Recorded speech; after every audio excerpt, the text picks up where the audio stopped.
Hello guys, good morning to all of student. आज हम लोग न्यूरो अनाटमी का इंट्रोडक्शन स्टार्ट करने जा रहे हैं। ठीक है, तो आप लोग को पता है कि हेड एंड नेक भी साथ में चल रहा है, तो हेड एंड नेक का एक लेक्चर अपलोड होगा और एक लेक्चर न्यूरो अनाटमी का अपलोड होगा। ठीक है, क्योंकि हम लोग डिले कर रहे हैं, लेट हो रहे हैं हम लोग, अंडरस्टैंड। एग्ज़ाम आने वाला है तो न्यूरो अनाटमी साथ में लेके चलेंगे। ठीक है now come to the point. Neuro anatomy दोस्त ये बहुत ही इंटरेस्टिंग टॉपिक है, अंडरस्टैंड। बहुत इंटरेस्टिंग सब्जेक्ट है न्यूरो एनाटॉमी। न्यूरो एनाटॉमी पढ़ेंगे आप झूम उठेंगे, ऐसा न्यूरो एनाटॉमी पढ़ाएंगे। ठीक है, तो आप लोग को बिल्कुल टेंशन नहीं लेना है कि न्यूरो एनाटॉमी तो इतना वास्ट है, कैसे समझ में आएगा, क्या पढ़ेंगे कैसे नहीं पढ़ेंगे, ब्रेन का स्ट्रक्चर कैसे समझेंगे। दोस्त एक एक पॉइंट क्लियर करते हुए चलेंगे, हम लोग एक एक टॉपिक को क्लियर करते हुए चलेंगे। बेसिक से बेसिक चीज़ को पहले समझेंगे, अंडरस्टैंड, उसके बाद हम कॉम्प्लेक्स पे जाएंगे, अंडरस्टैंड। उसके बाद हायर मतलब कि टॉपिक पे जाएंगे। तो पहले आज हम लोग देखते हैं नर्वस जो न्यूरो एनाटॉमी है उसको समझने की कोशिश करेंगे। The nervous system is a complex network of nerve cell. देखिए बोल रहा है the nervous system is a complex network of nerve cell that carry message to and from the brain and spinal cord to the various part of the body. देखिए इसमें दो दो चीज आए हैं, इसको हम लोग समझेंगे अच्छे से। ठीक है, एक तो हम लोग समझेंगे कॉम्प्लेक्स नेटवर्क। तो ये तो आपको पता चल रहा होगा कि ब्रेन है तो यहाँ पे तो कॉम्प्लेक्स नेटवर्क होंगे, अंडरस्टैंड। ब्रेन है, स्पाइनल कोड है, इससे नर्व निकल रहे हैं, अंडरस्टैंड। इसका इसके सारे पार्ट्स हैं, एक एक पॉइंट, छोटा छोटा पॉइंट है, उसको कॉम्प्लेक्स नेटवर्क इसी के लिए बोला गया है कि ये पूरे बॉडी को कंट्रोल कर रहा है ब्रेन, अंडरस्टैंड। और एंड देखिए दूसरा चीज बोला है कि ब्रेन एंड स्पाइनल कोड। तो ब्रेन तो हम लोग को पता है, स्पाइनल कोड क्या होता है, तो स्पाइनल कोड ब्रेन से जो निकलता है उसको बोलते हैं स्पाइनल कोड। इसको भी बहुत ही डिटेल में हम लोग देखेंगे। और यही क्या करता है, कैरी मैसेज। देखिए कैरी मैसेज, मैसेज को कैरी कर रहा है ब्रेन और spinal cord to the various part of the body. अब देखिए मान के चलिए किसी ये मनुष्य है, कोई इंसान है, डायग्राम सही से नहीं बन रहा। ठीक है, अब ये यहाँ पे इसका ब्रेन है और ये स्पाइनल कोड इसमें आ रहा है। ठीक है वर्टिब्रल बॉडी में रहता है स्पाइनल कोड। तो यहाँ से कनेक्ट हो रहा है और यहाँ से मैसेज और यहाँ से मैसेज, दोनों तरफ से मैसेज कहाँ जा रहा है दोस्त, इसका बॉडी पार्ट्स में जा रहा है, अंडरस्टैंड। या तो अपर एक्सट्रीमिटीज कह दो, लोअर एक्सट्रीमिटीज कह दो, अब्डोमेन कह दो, कहीं पे भी कह दो, पूरे बॉडी पार्ट्स में ये मैसेज पहुंचा रहा है। अब देखना ये है दोस्तों कि एक तो ये पॉइंट हम लोग देखें, इससे पहले मैं आप लोग को एक और पॉइंट बताना चाह रहा हूँ। ये देखिए, इसको समझने की कोशिश कीजिएगा, इसको समझ लीजिएगा तो आप लोग को हर एक चीज़ समझ में आएगा। ये बीडी चौरसिया का न्यूरो एनाटॉमी का फर्स्ट टॉपिक लिया हुआ है, वहीं से लिया हुआ है। देखिए nervous system is a chief controlling and coordinating system of the body. क्या बोल रहा है दोस्त, नर्वस सिस्टम जो है चीफ कंट्रोलिंग, अंडरस्टैंड, बहुत ही मतलब एक होता है ना जो घर का सबसे बड़ा सदस्य होता है ना, वो चीफ, अंडरस्टैंड, चीफ मेंबर। तो उसी वो बोलते हैं जो हम अपना बॉडी का एक जो चीफ पार्ट होता है वो होता है ब्रेन, और ये chief controlling and coordinating system of the body. मतलब nervous system is the chief controlling and the coordinating system of the body कह रहा है, understand. It is responsible for judgement. अब देखिए ये क्या है, नर्वस सिस्टम क्या, क्यों इतना ज़्यादा चीफ कंट्रोलिंग है और ये कोऑर्डिनेटिंग है, क्यों इतना ज़्यादा ज़्यादा इंपॉर्टेंस हम नर्वस सिस्टम को दे रहे हैं, अंडरस्टैंड, ब्रेन को क्यों। तो it is responsible for judgement, judgement लेने में, intelligence and memory, understand. Nervous system is highly evolve at the cost of the regeneration. मतलब कि ये हम लोग जैसे जैसे जितने भी हम लोग धरती पे, जितने भी हम लोग अर्थ पे ऑर्गेनिज्म है, सबसे मोस्ट इवॉल्व अपना मैन जो है इसका इवॉल्व है ब्रेन, अंडरस्टैंड। अब आते हैं इट इज मोस्ट कॉम्प्लेक्स। देखिए यहाँ पे बता रहा है it is a most complex system of the body. ये लिखना नहीं है आपके नोट्स में, जो मैं नोट्स आपको बताऊंगा वही लिखना है। ठीक है, ये बस आप लोग को बता रहा हूँ कि देखिए क्या, स्टार्टिंग में पढ़िएगा आप लोग तो यहाँ पे दिक्कत ना आए आप लोग को, अंडरस्टैंड।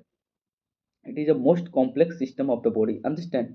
ये बहुत ही कॉम्प्लेक्स मैं आप लोग को बता चुका है। एंड देखिए it adjust the body of the surrounding and regulate the all body activities and voluntary and involuntary. अब यहाँ पे वॉलेंट्री एंड इनवॉलेंट्री आप कमेंट में बताइए दोस्तों कि वॉलेंट्री मतलब क्या होता है और इनवॉलेंट्री मतलब क्या होता है, अंडरस्टैंड, आपको पता है, आप बताइए ठीक है। And collect information. देखिए ये क्या बोल रहा है ना कि voluntary and involuntary, the sensory part of the nervous system collect the information from the surrounding, help gain knowledge experience, whereas the motor system is a part of response of the body। देखिए क्या बता रहा है ना, यहाँ पे ये बोलना चाह रहा है कि जो सेंसरी पार्ट और मोटर पार्ट, अभी हम लोग पढ़ेंगे। सेंसरी पार्ट और मोटर पार्ट दो होता है। सेंसरी पार्ट क्या करता है, इंफॉर्मेशन को कलेक्ट करता है from the nervous system, understand, और ले जाकर के वो देता है। और motor part responsible for response, understand. Sensory, देखिए सेंसरी पार्ट क्या होता है ना, ध्यान समझिएगा। जैसे कोई भी बंदा है, ठीक है, कोई भी बंदा है तो ये जितना भी इसमें सेंसरी पार्ट को इंफॉर्मेशन को कलेक्ट किया, ये ले जा करके यहाँ दे देगा मोटर सिस्टम को, और मोटर सिस्टम क्या करेगा, रिस्पॉन्स करेगा, अंडरस्टैंड। तो यही चीज़ ये बता रहा है। अब देखिए यहाँ पे एक पॉइंट है, बहुत ही इंपॉर्टेंट पॉइंट है ये, इसलिए मैं लाया हूँ इस टॉपिक को यहाँ पे। Average weight of adult brain in the air, understand, is 500 grams, understand, sorry 1500 gram, मतलब 1.5 kg के आसपास रहता है, अंडरस्टैंड। लेकिन since float in the cerebrospinal fluid it only weight 50 gram. देखिए ये हम लोग का जो ब्रेन का वेट है वो 1.5 kg, मतलब 1.5 kg के आसपास है दोस्त, समझिएगा। और जब ये सी एस एफ क्या होता है, देखिए अब ध्यान समझिएगा। सी एस एफ होता है, जैसे ब्रेन जो होता है ना दोस्तों, देख समझिएगा, जो ब्रेन होता है ना, उसको अंदर, ब्रेन के अंदर एक ये सी एस एफ होता है, ठीक है, फ्लूइड होता है, ठीक है, ये फ्लूइड भरा हुआ रहता है पूरा, ठीक है। और इसी के अंदर क्या करता है, ब्रेन फ्लोट करते रहता है। और जब ब्रेन फ्लोट करता है तो इसका वजन पता है कितना हो जाता है, 50 ग्राम। पता नहीं चलेगा कि हम लोग को जो ब्रेन है वो 1.5 kg का है, नहीं, ये 50 ग्राम नजर आएगा, मतलब कि आप लोग को अनुभव हो। There is about 180 to 200 billion neurons in the adult brain, very rich. अब देखिए न्यूरॉन जो कितने होते हैं, 180 से 200 बिलियन न्यूरॉन होते हैं, अंडरस्टैंड। और ये बहुत ही रिच होते हैं अपने अडल्ट में। अब ध्यान से समझिएगा, ये तो टॉपिक आप लोग को समझ में आया। अब यही नोट्स आप लोग को यहाँ पे बनाना है, जो मैं आप लोग को अब बताने जा रहा हूँ। ये तो टॉपिक, ये तो पढ़ लिए एक पॉइंट। अब नर्वस सिस्टम को क्लासिफिकेशन देखते करते हैं। नर्वस सिस्टम का क्लासिफिकेशन दोस्तों देखिए, सेंट्रल नर्वस सिस्टम और एक पेरिफेरल नर्वस सिस्टम, अंडरस्टैंड, एक सीएनएस और एक पीएनएस। देखिए नोट्स बनाते जाइएगा दोस्त, आप ये मत बोलिएगा कि सर आप टाइम नहीं दिए थे नोट्स बनाने के लिए, अंडरस्टैंड। देखिए सीएनएस में दो पार्ट होता है, एक ब्रेन होता है, एक स्पाइनल कोड होता है, ठीक है, ध्यान समझिएगा। सीएनएस में दो पार्ट होता है, ब्रेन और एक स्पाइनल कोड, ठीक। और जो पेरिफेरल नर्वस सिस्टम में होता है दोस्तों, वो होता है एएनएस ऑटोनोमिक नर्वस सिस्टम और एसएनएस सोमैटिक नर्वस सिस्टम। ध्यान से देखिएगा। अब एक एक करके हम लोग समझते हैं। पहले हम लोग समझेंगे सीएनएस, ठीक है। सीएनएस में क्या होता है दोस्त, ध्यान देखिए। सीएनएस का दो पार्ट मैंने बताया, ठीक है, एक ब्रेन और एक स्पाइनल कोड, एक ब्रेन और एक स्पाइनल कोड। तो ब्रेन जो होता है लाई विद इन द स्कल, ये जो अपना स्कल है मैंने पढ़ा चुका हूँ हेड एंड नेक में दोस्त, ठीक है। तो आप लोग उसको अच्छे से पढ़िएगा, हेड एंड नेक, तो आप लोग को पता चलेगा स्कल क्या होता है, ठीक है। अब स्पाइनल कोड क्या होता है, long tube like structure extended from the brain through the foramen of magnum and it lie into the vertebral column. इसलिए मैं आप लोग को बोल रहा हूँ कि अगर जो आप लोग के फोरामेन मैग्नम अब समझ में नहीं आ रहा होगा, तो ये जब आप हेड एंड नेक का स्कल पढ़िएगा तो आपको वहाँ पे पता चलेगा फोरामेन ऑफ मैग्नम क्या होता है, अंडरस्टैंड। तो आप लोग पहले वहाँ पढ़िए, फिर यहाँ आइएगा, ठीक है। जो नहीं पढ़े वो उनके लिए बोल रहे हैं।